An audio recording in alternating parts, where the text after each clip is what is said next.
Battle through the heavens के एक और न्यू वीडियो में आपका स्वागत है। पिछले एपिसोड में हमने देखा था फॉलेस्टर पवेलियन में प्रोफाउंड स्काई रिवर अलायंस की ओर से एक चैलेंज कार्ड आता है। चैलेंज कार्ड में लिखा हुआ था कि आज से 3 दिनों के बाद profound sky river alliance forester pavilion के ऊपर हमला कर देगा। अब यालाओ, काइलिन इन सभी लोगों को पहले से ही इसका अंदाजा था, तो इसके बाद सभी लोग और जोरों शोरों से वॉर की तैयारी करने लग जाते हैं। हम लोगों को शेयन को दिखाया जाता है, जहां शेयन भी अपने इस कल्टीवेशन ब्रेक थ्रू प्रोसेस में काफी आगे बढ़ चुका था। उसकी एनर्जी की लेवल इतनी ज्यादा बढ़ गई थी कि इवन जिस केव में वो कल्टीवेशन कर रहा था उस केव का स्टोन डोर भी क्रैक कर गया था। पर शेयन अभी तक जागा नहीं था। इधर 3 दिन बीतते हैं और फॉलेस्टर पवेलियन में हमला हो जाता है। प्रोफाउंड स्काई रिवर अलायंस बहुत सारे दाउजोन के साथ उनके ऊपर हमला करने आ जाता है, पर खेल तब पलट जाता है जब हॉल ऑफ सोल वहां पर एंट्री लेता है, जहां 2 बानसेंग प्रोफाउंड स्काई रिवर अलायंस को ज्वाइन करते हैं। फॉलेन स्टार पवेलियन पूरी तरह से डिसएडवांटेज में आ जाता है।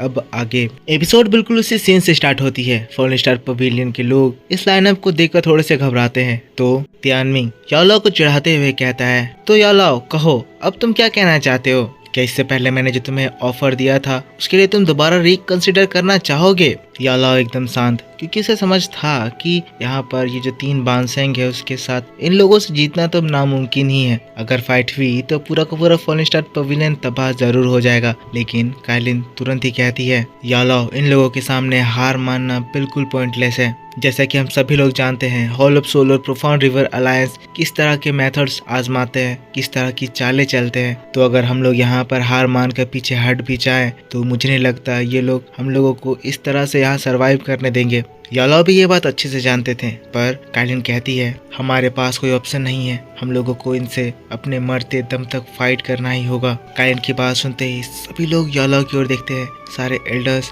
सब लोग यालाओ के डिसीजन का इंतजार कर रहे थे। यालाओ फिर एक गहरी सांस लेते हैं और फिर कहते हैं, अगर यही बात है तो चलो इन लोगों से फाइट करते हैं। गुस्से से उस तियानमिंग की ओर देखते हैं और यालाओ के ऐसे एक्सप्रेशन को देखकर तियानमिंग शॉक्ड रह जाता है। एक बार के लिए एनिमी साइड पूरा शांत, जिसके बाद फिर तियानमिंग फिर से एक डेविल स्माइल देते हुए कहता है, देखकर लग रहा है जैसे ये फॉलेन स्टार पवेलियन आज किसी भी तरह से खून की नदियां बहने से रोक नहीं सकेगा। तियानमिंग की बात को सुनकर गुयू हंसने लगता है और फिर कहता है, जो भी हुआ बढ़िया ही हुआ। यहाँ पर इन लोगों के बहुत सारे एक्सपर्ट्स मौजूद हैं। अगर फाइट होती है तो हम लोगों को भी इस जगह से बढ़िया सोल कलेक्ट करने का मौका मिल जाएगा। गुयू ऐसे इन लोगों को देखकर कह रहा था, जिसे हमें समझ में आ रहा था कि गुयू इन लोगों को कोई वैल्यू ही नहीं दे रहा है। क्योंकि दोस्तों यहाँ पर सिचुएशन सच में बहुत ज्यादा खराब हो गई है। फॉलेन स्टार पवेलियन अब इस प्रोफाउंड स्काई रिवर अलायंस के सामने बिल्कुल 1/4 स्ट्रेंथ की सिचुएशन में आ गया है। माहौल अब सीरियस हो रहा था। फाइट किसी भी समय स्टार्ट होने वाला था। तो हम लोग यालाओ को देखते हैं, जो कि तीनों बानसेंग को देख रहा था। फिर कहता है, इस गुयू और ओल्ड डीमन तियानमिंग को मेरे लिए छोड़ दो। काइलिन, किनलिन, लिटिल फेरी डॉक्टर, तुम तीनों मिलकर उस इनिशियल लेवल के बानसेंग को ब्लॉक करो। अब इस बानसेंग लेवल में भी 3 तरह के लेवल होते हैं, इनिशियल, इंटरमीडिएट और हाई लेवल। जिसमें इनिशियल लेवल उस लेवल को कहा जाता है जब एक पर्सन कुछ समय पहले ही बानसेंग क्लास में एंटर करा हो और वो अपनी पावर्स को पूरी तरह से कंट्रोल ना कर पाया हो, पर फिर भी ये एक बानसेंग लेवल है और इसी वजह से इन तीनों लेडीज को भी इसे हराने में बहुत ज्यादा दिक्कत होने वाली है। हरा तो इसे ये बिल्कुल भी नहीं पाएंगे, बस ये लोग इसे डीले करेंगे, क्योंकि एक बानसेंग अगर खुला छूट गया तो यहाँ पर वो खून की नदियां बहा देगा। पर यालाओ की बात को सुनकर काइलिन और सभी लोग एकदम सैड और फिर टेंशन लेने लग जाते हैं। काइलिन कहती है, पर यालाओ, एज ये लोग जानते हैं कि यालाओ भी जिस लेवल में है उसी सेम लेवल में वो गुयू और फिर वो तियानमिंग है, तो अकेला ये यालाओ उन दोनों से नहीं जीत सकता है। इसमें यालाओ की जान भी जा सकती है। पर यालाओ क्वीन मेडुसा को इग्नोर करता है और फिर दोनों उन एलिट बानसेंग के पास चला जाता है। यालाओ को अपने पास आता हुआ देखकर तियानमिंग और गुयू हंसने लगते हैं।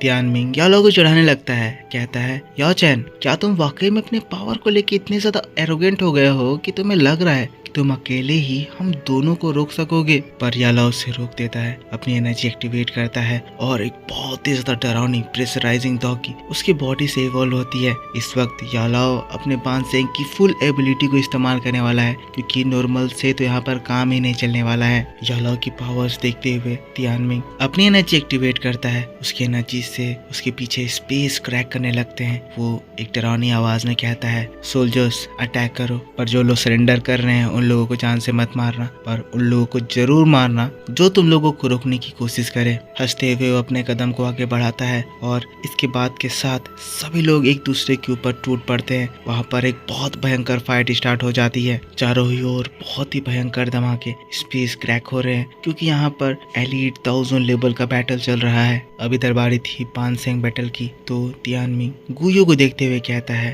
ब्रदर गुयू, चलिए अब हमें भी शुरू करना चाहिए ताकि जल्दी से जल्दी हम लोग इस बूढ़े याओ चैन को खत्म कर सके। ये लोग याओ चैन के ऊपर हंस रहे हैं। गुयू हंस रहा है, हाँ में सिर हिलाता है और गुयू भी अपनी एनर्जी एक्टिवेट करता है। दोनों ही पानसेंग यालाओ की ओर बढ़ रहे हैं और तियानमिंग फिर से एक बार कहता है, यालाओ, मुझे अच्छे से लड़े हुए काफी साल बीत गए हैं। मुझे तो ऐसा लग रहा था कि मेरे बोन्स में अब जंग लग गया है, पर अब जब तुम हमारे चैलेंज को एक्सेप्ट कर लिए हो तो आज मैं अपने हाई लेवल पानसेंग के पावर को यूज करूंगा। मैं दिखाऊंगा कि मेरे प्रोफाउंड स्काई सेट के सामने तुम्हारे फॉलन स्टार पवेलियन की क्या औकात है। अगले ही पल वो गायब होता है और एक बहुत ही स्ट्रॉन्ग क्लॉ अटैक से यालाओ के ऊपर हमला करता है। वो उसके गर्दन को पकड़ने वाला था और मरोड़ने वाला था, लेकिन इससे पहले कि वो कुछ कर पाता हम लोग यालाओ को देखते हैं जो कि एक बहुत ही ज्यादा पावरफुल पंच उसकी फेस पर मारने लगता है। अब यहाँ पर यालाओ का तो प्लान था कि वो अपनी जान के बदले उसकी जान ले लेगा, पर यालाओ के ऐसे डायरेक्ट पंच को देखते हुए और ये देखते हुए कि यालाओ बिल्कुल भी हिल नहीं रहा है, तियानमिंग पीछे हट जाता है और फिर कहता है, तुम्हें क्या लगा मैं डायरेक्ट तुम्हारे सामने ऐसे ही कूद जाऊंगा? तुम्हारी लाइफ वैल्यूएबल नहीं है पर मेरी लाइफ तो है। पर अभी ये यहाँ यालाओ तक पहुंच जाता तो वाकई में यालाओ का काम तमाम हो जाता, भले ही इसका काम भी तमाम हो जाता, पर यालाओ बच गया। अब इसके बाद तियानमिंग पीछे भागता है तो यालाओ उसका पीछा करता है ताकि वो उसे मारे, लेकिन गुयू बीच में आता है। ब्लैक फॉग यालाओ को रोकते हैं और बहुत ही स्ट्रॉन्ग सोल चैन निकलते हैं जो कि स्पेस को फाड़ते हुए यालाओ के शरीर को कैद करने लगते हैं। लेकिन तब यालाओ अपना एक पाम अटैक इस्तेमाल करता है और फिर यहाँ पर उसके उतने सारे सोल चैन एक झटके में इस पाम अटैक से दूर टूट कर बिखर जाते हैं। यालाओ एटीट्यूड में कहता है, गेट लॉस्ट। अगले ही पल यालाओ का एक पंच आता है और गुयू को जाकर लगता है, जिससे गुयू लड़खड़ाते हुए 3-4 कदम पीछे हो जाता है। इस वक्त यालाओ ने एक स्पिरिचुअल अटैक भी करा था और अकेले इन दिनों को ऐसे संभालते हुए देखकर गुयू और तियानमिंग एकदम शॉक्ड हो जाते हैं। भले ही यालाओ कल्टीवेशन लेवल में इन दोनों के बराबर है, पर यह भी बात ध्यान रखने की जरूरत है कि यालाओ एक बहुत ही हाई लेवल का अल्केमिस्ट है और यालाओ इन लोगों से बहुत ज्यादा स्ट्रॉन्ग स्पिरिचुअल स्ट्रेंथ कैरी करता है। तो यालाओ किसी क्वालिटी की वजह से यहाँ पर 1 वर्सेस 1 में तो यालाओ इन लोगों को बड़े आराम से हरा देगा। इसी वजह से बात को समझते हुए तियानमिंग गुयू को देखता है और फिर कहता है, ब्रदर गुयू, एक साथ मिलकर अटैक करो। गुयू भी मार खाकर समझ गया था, हाँ में सिर हिलाता है और दोनों ही एक साथ यालाओ के ऊपर अटैक करते हैं। इन लोगों के कॉम्बाइन अटैक से एक मॉन्स्टर स्टॉक की फेरोशियस ड्रैगन अपीयर होता है और हम लोगों को इस पावर का इफेक्ट दिखता है कि पूरा का पूरा स्पेस एक झटके में ब्लास्ट होकर टूट जाता है। यालाओ अभी पूरे कंडीशन में था, पर सीन यहाँ से शिफ्ट होता है और हम लोगों को उस तीसरे बानसेंग को दिखाया जाता है। बानसेंग यालाओ की फाइट देख रहा था, शॉक्ड हो रहा था, पर तभी अचानक से उसके ऊपर एक 7 कलर्ड लाइटनिंग अटैक होता है। ऑफ कोर्स ये अटैक हमारी क्वीन मेडुसा ने करा था, पर यह अटैक इस बानसेंग को हराने के लिए काफी नहीं था। बानसेंग ये चीज देखकर अपनी एनर्जी एक्टिवेट करता है और बाकी की जो अटैक मेडुसा के आ रहे थे उनके ऊपर अटैक करके उन्हें डिस्ट्रॉय कर देता है। गुस्साते हुए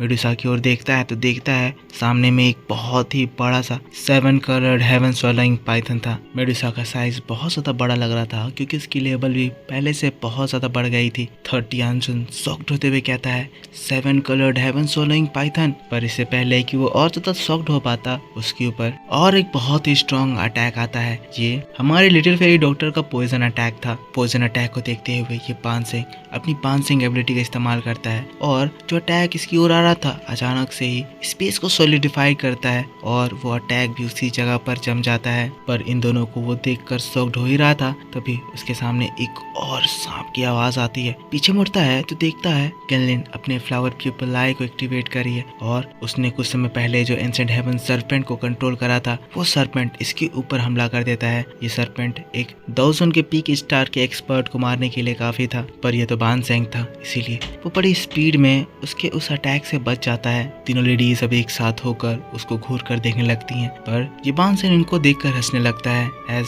उसे समझ में आ रहा था कि इनकी इतनी पावर भी उसे रोकने के लिए काफी नहीं था, इसीलिए हंसते हुए कहता है, चाहे तुम लोग आज कितनी भी कोशिश कर लो, पर तुम्हारे ये फॉल्न स्टार पवेलियन जरूर ही इस दुनिया से आज मिटा दिया जाएगा। अगले ही पल बानसेन पावर का इफेक्ट हम लोग देखते हैं। आसमान में क्रिस्टल्स जमने लगते हैं और एक स्ट्रॉन्ग बानसेन अटैक किनलिन की ओर बढ़ता है। किनलिन इस अटैक के लिए तैयार नहीं थी, हड़बड़ाती है और फिर बहुत सारे दाओजोन को बुलाती है। ये वही 9 सीरीन डीप ग्राउंड पाइथन वाले दाओजोन हैं, पर इन दाओजोन की एबिलिटीज को ये बानसेन बड़े आसानी से क्रश करता है। एक झटके में उसके पाम अटैक से सारे के सारे उसके दाओजोन मारे जाते हैं। पर तियानजुन इतने में कुछ नोटिस करता है, सौटते हुए कहता है, तो तुम्हारे ही पास वो legendary triple shade green snake flower people आई है। तभी मैं सोचूं कि तुम अपनी इस पावर के साथ इतने ज्यादा खतरनाक एंशिएंट हेवन सर्पेंट के सोल को कैसे कंट्रोल कर पा रही हो। अब यहाँ पर ये बानसेन इन सभी की ताकत को अच्छे से समझ गया था और इन लोगों के ऊपर एक डेडली अटैक करने वाला था। दूसरी ओर याला भी उन दोनों बानसेन से लड़ते हुए